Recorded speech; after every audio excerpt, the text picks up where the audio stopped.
नमस्कार, आप देख रहे हैं खबरें अभी तक और मैं हूं आरती देशवाल। ये है हमारा सबसे खास बुलेटिन खबर की तह तक। यहां हम आपको केवल खबर नहीं बताते बल्कि खबर की करते हैं पूरी पड़ताल, पहुंचते हैं खबर की तह तक। शुरुआत करते हैं आज की बेहद बड़ी खबर से।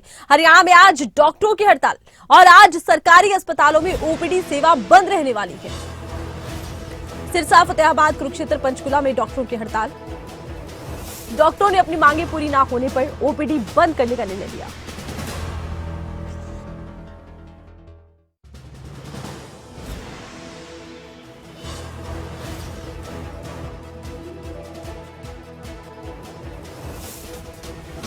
को भी देखिए ओपीडी बंद रहेगी। ओपीडी सेवा के साथ इमरजेंसी सेवाएं भी बंद कर दी जाएंगी।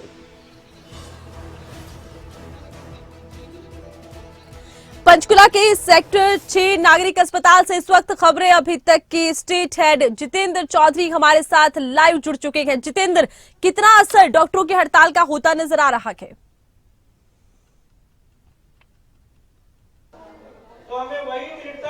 देखिए, बिल्कुल आरती, अगर हम बात करें डॉक्टर्स की इस हड़ताल को लेकर के तो पूरा असर जो है वो देखने के लिए मिल रहा है, क्योंकि हम सेक्टर 6 पंचकुला के प्रमुख जो हॉस्पिटल है वहां पर हम मौजूद हैं और ये तमाम जो डॉक्टर्स हैं उनका नज़ारा हम दिखा रहे हैं कि किस प्रकार से अभी परसों को लेकर के भी जो तैयारी है यहाँ पर की जा रही है, क्योंकि परसों भी आज ओपीडी जहाँ बंद करने का ऐलान जो है वो किया गया है पूरे प्रदेश के अंदर, तो वहीं परसों ओपीडी के साथ साथ इमरजेंसी सेवाओं को भी बंद करने की बात यहाँ पर कही गई है। आप देख सकते हैं कि ये नज़ारा सेक्टर 6 हॉस्पिटल का है।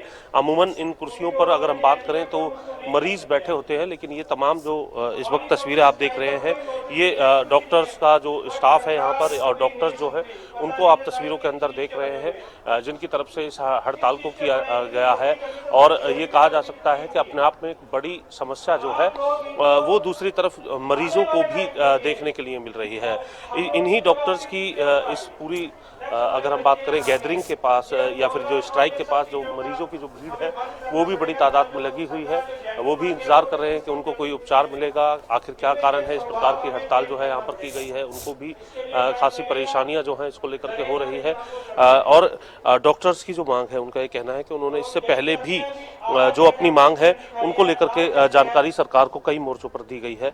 राजेश ख्यालिया जी हैं जो कि अध्यक्ष है एसोसिएशन के, उनसे बातचीत भी करेंगे। ख्यालिया साहब, आप आज ओपीडी पूरे प्रदेश के अंदर बंद है, क्या ऐलान किया गया था सरकार की तरफ से और अभी तक कितनी बातें उनमें से मांगी गई हैं, कोई संपर्क साधा गया है, उसकी जानकारी? अभी तक हमारी जो 4 मुख्य मांगे हैं उनकी तरफ से अभी तक कोई जानकारी नहीं मिली है कि उसमें से किसी भी डिमांड को सरकार ने पूरा किया है।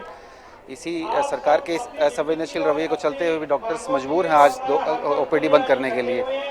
और ये नौबत नहीं आनी चाहिए थी। जब 3000 क्लास 1 ऑफिसर से एक बात रख रहे हैं तो उसकी सरकार को उसको गंभीरता से सुनना चाहिए।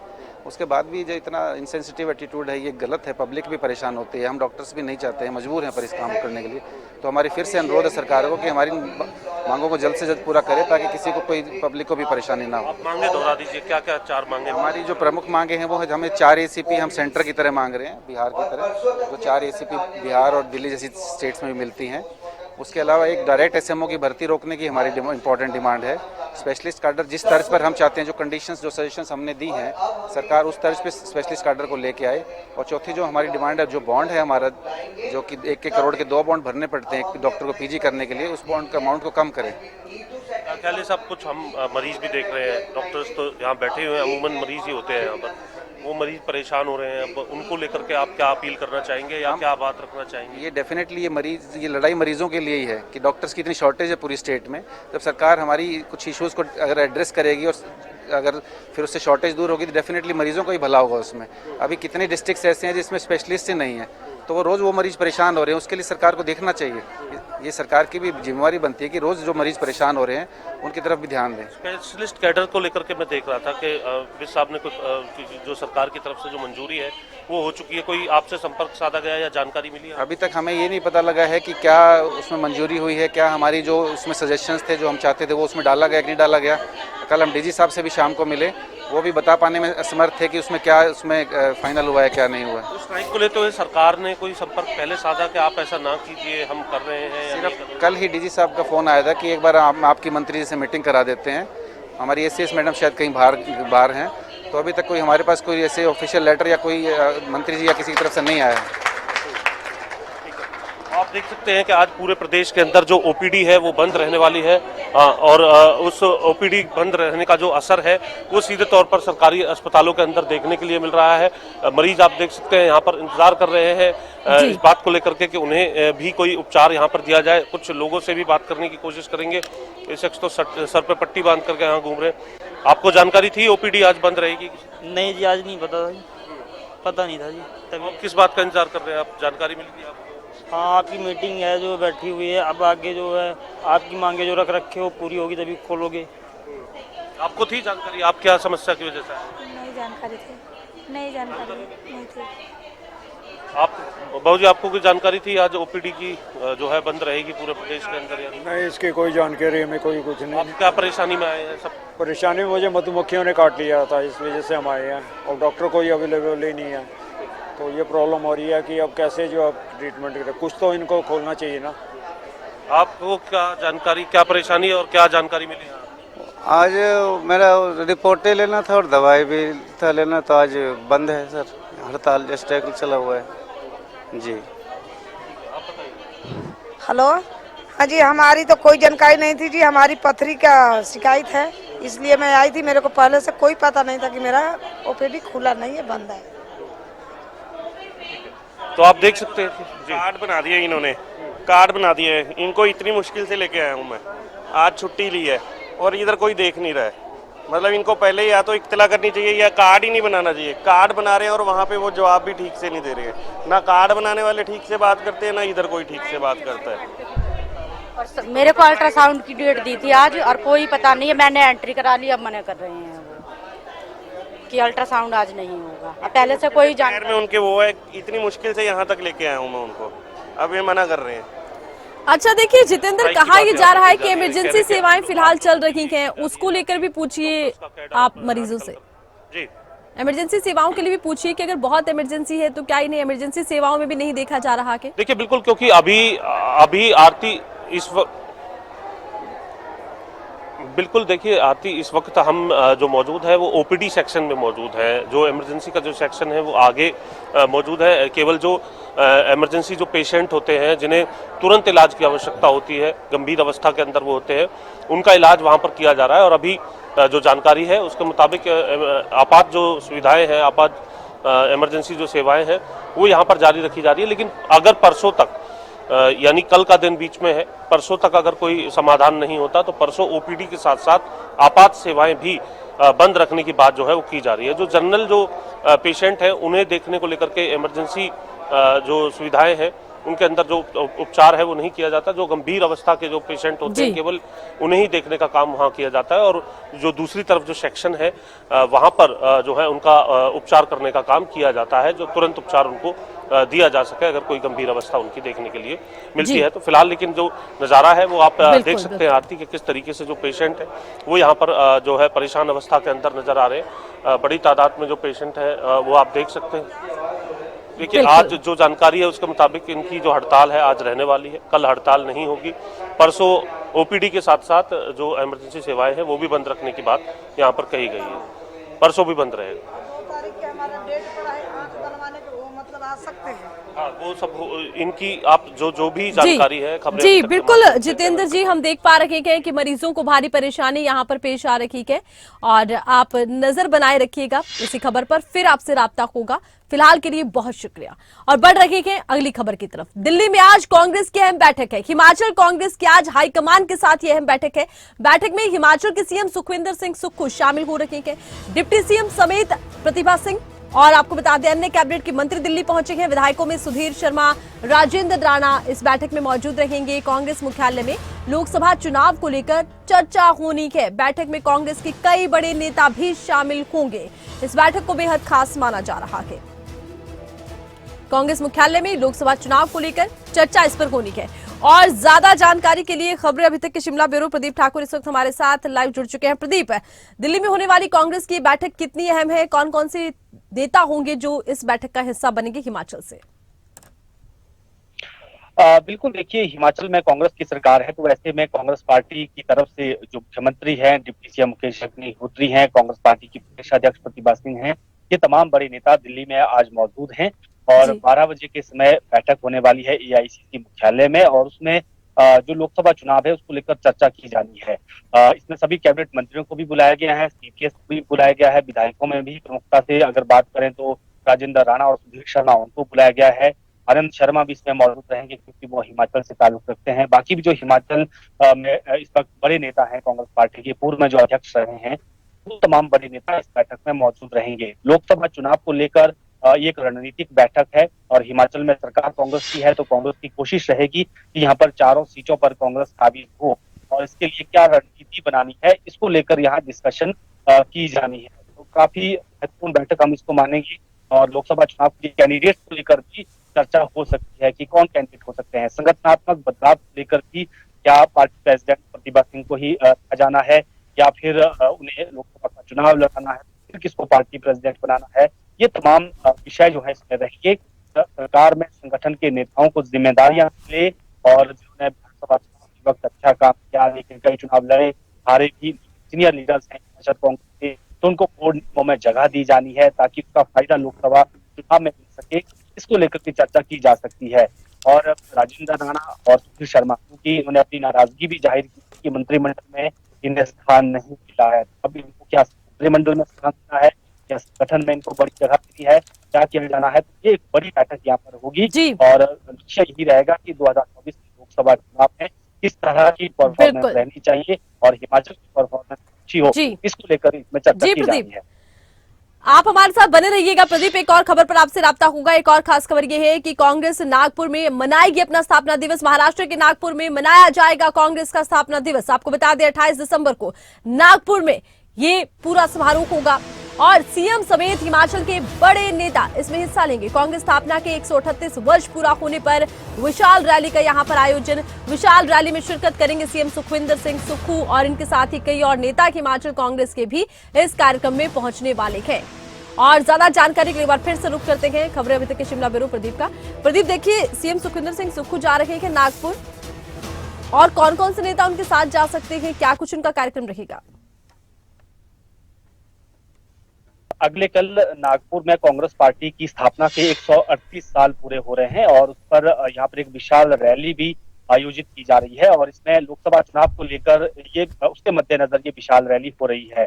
तो उसमें तमाम राष्ट्रीय स्तर के बड़े नेता उसमें रहेंगे लेकिन हिमाचल के नेता भी उसमें मौजूद रहेंगे। सीएम भी, डिप्टी सीएम भी, कांग्रेस प्रेसिडेंट भी, बाकी भी कैबिनेट मंत्री, सीनियर लीडर्स, उनको नागपुर आने को कहा गया है और उसमें एक विशाल रैली होनी है और लोकसभा चुनाव के मद्देनजर इस रैली को नाम भी दिया गया है हम हैं तैयार।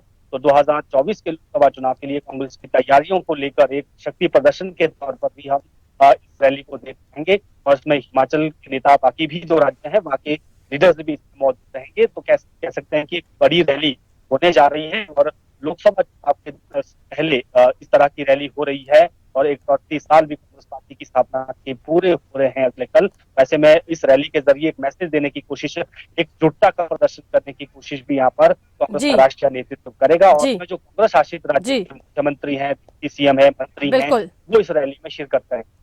बिल्कुल, चलिए बहुत शुक्रिया प्रदीप, तमाम जानकारी आपने दर्शकों तक पहुंचाई है। अब बढ़ते हैं अगली खबर की तरफ। भू कानून और मूल निवास पर उत्तराखंड में इस वक्त सियासी जंग छिड़ चुकी है। उत्तराखंड कांग्रेस अध्यक्ष करण माहरा का एक बड़ा बयान इसको लेकर सामने आया। हम भू कानून मूल निवास के समर्थन में हैं। करण माहरा ने कहा मूल निवास पर व्यापक विचार विमर्श हो और सर्वसम्मति बननी चाहिए। करण माहरा की तरफ से ये बयान दिया गया है। तो आपको बता दें भू कानून और मूल निवास को लेकर समर्थन कांग्रेस ने देने का ऐलान कर दिया है। इधर इसको लेकर एक तरह से कह सकते हैं कि बड़ी तैयारी की जा रही है कि पूरा एक आंदोलन होगा और इसी आंदोलन को लेकर कांग्रेस की तरफ से अब समर्थन का ऐलान कर दिया गया है। और ज्यादा जानकारी के लिए खबरें अभी तक के उत्तराखंड ब्यूरो राव शफात अली इस वक्त हमारे साथ जुड़ चुके हैं। राव शफात, जिस तरह से कांग्रेस समर्थन कर रही है यहाँ पर इस पूरे भू कानून और मूल निवास के इस पूरे मुद्दे पर, एक तरफ इसको लेकर लगातार आंदोलन की बात हो रही है, दूसरी तरफ अब कांग्रेस ने भी समर्थन कर दिया है, क्या कुछ इस पूरे मामले में नजर आता है? देखिए आरती, ये दोनों बहुत चुनौतीपूर्ण है और भू कानून की भी बहुत मांग उठ रही है उत्तराखंड में और मूल निवास को लेकर के भी उत्तराखंड में बड़ी मांग है। जी। और 24 दिसंबर को एक बड़ा प्रदर्शन हुआ था और बहुत लंबे समय के बाद ऐसा प्रदर्शन देखने को मिला जिसमें बहुत बड़ी संख्या में उत्तराखंड के जो जनमानस है वो इकट्ठा हुए थे और तमाम पार्टियां, विपक्षी तमाम पार्टियां मौजूद थी। मुद्दा था कि राज्य सरकार भू कानून को बनाए और सख्त भू कानून को बनाए, और जैसा हिमाचल प्रदेश में यानी पड़ोसी राज्य में भू कानून है, इस तरह का भू कानून और उससे भी सख्त होना चाहिए, ताकि जो बाहर के आने वाले लोग हैं वो बड़े पैमाने पर उत्तराखंड में जमीनों की खरीद फरोख्त ना कर सकें। इसके साथ ही मूल निवास प्रमाण पत्र को भी बड़ा मुद्दा माना गया है कि मूल निवासी जो उत्तराखंड के पुराने रहने वाले हैं उन्हीं को माना जाए, उन्हीं का मूल निवास प्रमाण पत्र बनना चाहिए।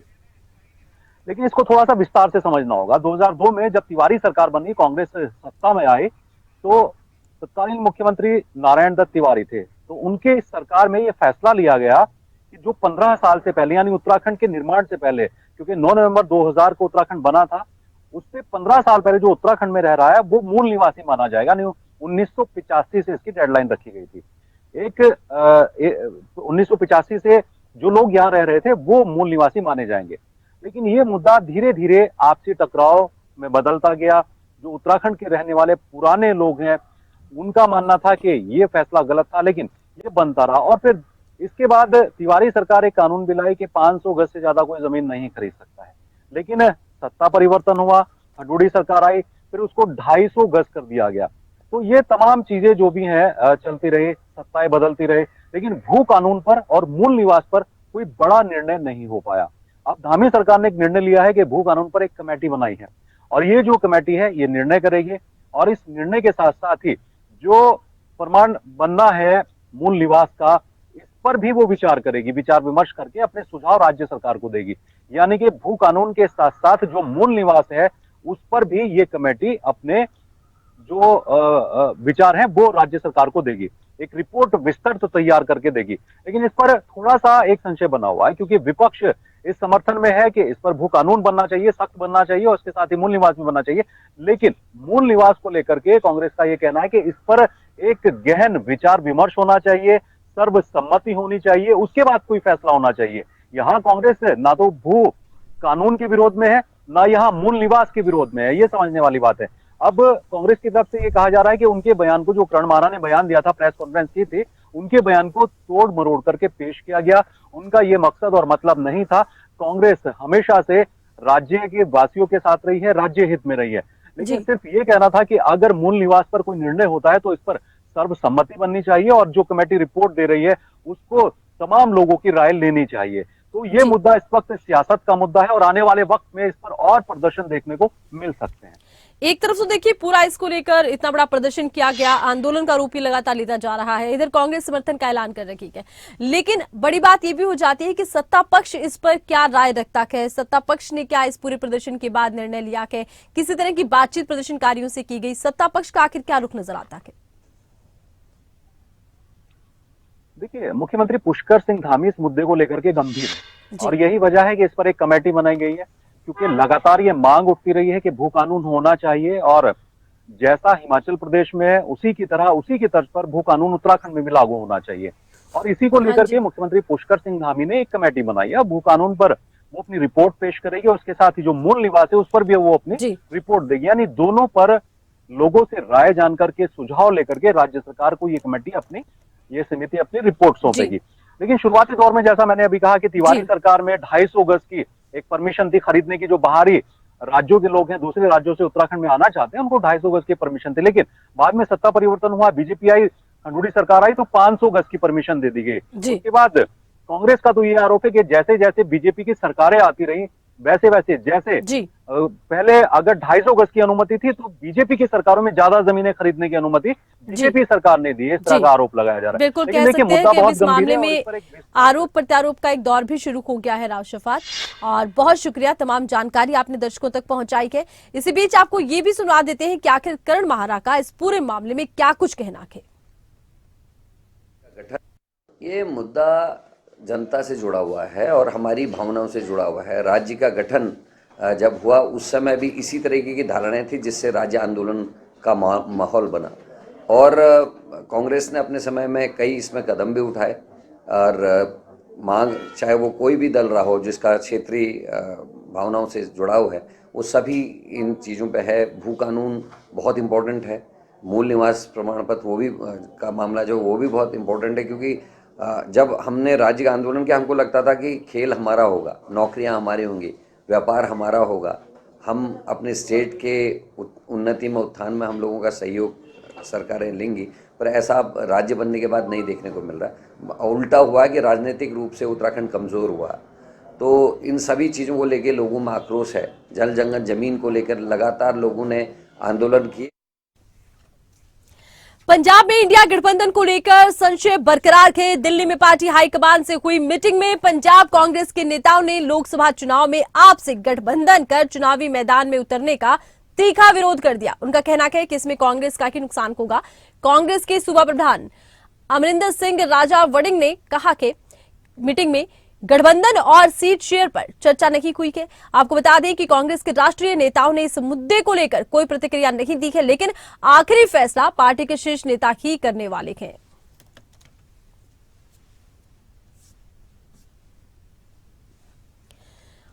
और देखिए, ये मीटिंग बेहद महत्वपूर्ण रही है, लेकिन बड़ी बात यह है कि लगातार उम्मीद जताई जा रही थी कि इंडिया गठबंधन में अब पंजाब कांग्रेस भी जुड़ेगी, लेकिन पंजाब कांग्रेस की तरफ से कहा गया है कि वो आम आदमी के साथ गठबंधन में चुनाव अगर लड़ते हैं तो नुकसान सीधा कांग्रेस का होगा हिमाचल के लिहाज से।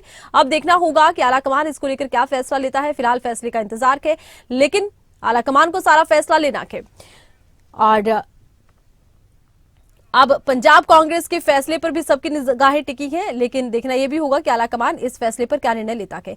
और ज्यादा जानकारी के लिए खबरें अभी तक की संवाददाता हरसिमरत हमारे साथ लाइव जुड़ चुकी हैं। हरसिमरत, क्या लगता है, पंजाब कांग्रेस का रुख तो स्पष्ट है कि वो आम आदमी पार्टी के साथ नहीं चुनाव ये लड़ना चाहते हैं, इंडिया गठबंधन को लेकर वो नहीं चाहते हैं कि पंजाब कांग्रेस उसका हिस्सा हो, लेकिन आलाकमान को तय करना है। ऐसे में क्या आलाकमान के लिए ये फैसला इतना आसान होगा?